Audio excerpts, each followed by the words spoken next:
আমার বিএনপির সেই নেতার প্রয়োজন, সে দুর্দিনে আপনারা আমার পাশে থাকবে, সুদিনেও চরিত্র হারাবে না। যদি ভুল করেন কোন নেতাদেরকে দায়ী করতে পারবেন না। এখানে বসে সামনে রয়েছে, আপনাদেরকে বুঝতে হবে আপনাদের হাতে কিন্তু এই কুলাউড়ার সদর ইউনিয়নের আগামী দিনের নেতৃত্ব কারা দিবে তা কিন্তু আপনারা ঠিক করে দিবেন। শুধুমাত্র এই কুলাউড়া ইউনিয়ন না, যেহেতু এই কুলাউড়ার প্রাণ এই সদর ইউনিয়ন, গোটা কুলাউড়ায় কারা নেতৃত্ব দেবেন, কি নেতৃত্ব আসবে সেটা আপনারা ঠিক করে দিবেন। সেখানে আপনাদের করণীয় রয়েছে। আমরা প্রায়শই বিভিন্ন অঞ্চলে গেলে শুনি যে বহিরাগত মানুষজন বিএনপিতে প্রবেশ করতে চায়। আমরা শুনি বিগত দিনে আন্দোলন সংগ্রামে অনুপস্থিত ছিল, আওয়ামী লীগের সাথে আঘাত করে চলেছে, তারা এখন নেতৃত্বে আসতে চায়। আমরা শুনি অনেক আওয়ামী লীগের অনুপ্রবেশকারী এখন নেতৃত্বে আসতে চায়।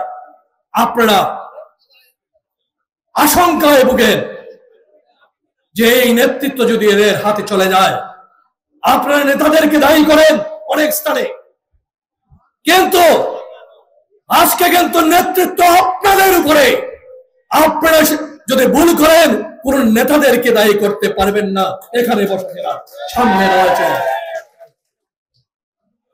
আপনারা নেতৃত্ব সেই ব্যক্তিকে সভাপতি, সাধারণ সম্পাদক, সাংগঠনিক সম্পাদক ভোট দিয়ে নেতৃত্বের আসনে বসাবেন।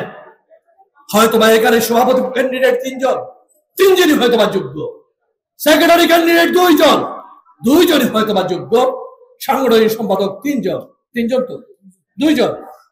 দুইজনই হয়তোবা যোগ্য।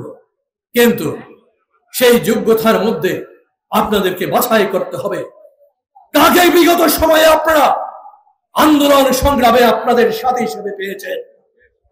যখন আমার ভাইরা সাথে সাথে আপনাদেরকে এটা মনে রাখতে হবে, মুখ পেতে তো দাঁড়ালাম, সংগ্রাম করলাম, কিন্তু 5 আগস্ট পর আমার চাহিদা বেড়ে গেল।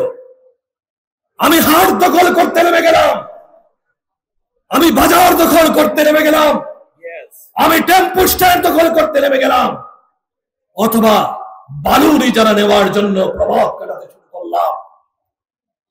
আমাদের বিএনপির সেই সব নেতৃত্বের প্রয়োজন নেই। সুস্পষ্ট ভাষায় আমার বিএনপির সেই নেতার প্রয়োজন, সে দুর্দিনে আপনারা আমার পাশে থাকবে, সুদিনেও চরিত্র হারাবে না। সেই নেতার আমাদের প্রয়োজন এখন। আমাদের সেই নেতার প্রয়োজন এখন যে আমার এই যে একটু আগে 31 দফা সংস্কার কর্মসূচির একটি লিফলেট আমার এক ভাই আমার হাতে উপহার তুলে দিয়ে গেল। সেই 31 দফার ভিত্তিতে বাংলাদেশের 18 কোটি মানুষের প্রাণ দীর্ঘ প্রবাস থেকেও যিনি এই বাংলাদেশকে কিভাবে গড়ে তুলবেন, এই বাংলাদেশের রাজনীতিতে আগামীর পারে কিভাবে চুরি নিয়ে যাবেন, একটি সমৃদ্ধশালী বাংলাদেশ কিভাবে গড়ে তুলবেন, একটি অর্থনৈতিক মুক্তির বাংলাদেশ কিভাবে জনগণকে উপহার দিবেন, যে বাংলাদেশটি শহীদ প্রেসিডেন্ট জিয়াউর রহমানের সময় বিশ্বের বুকে মাথা উঁচু করে দাঁড়িয়েছিল, যে বাংলাদেশ দেশনেত্রী বেগম খালেদা জিয়ার স্বৈরাচার বিরোধী দীর্ঘ আন্দোলন করে গণতান্ত্রিক বাংলাদেশ উপহার দিয়েছিলেন, সংসদীয় গণতন্ত্রের প্রবর্তন করেছিলেন, যেই বাংলাদেশ শহীদ প্রেসিডেন্ট জিয়াউর রহমানের উৎপাদন এবং উন্নয়নের বাংলাদেশ ছিল।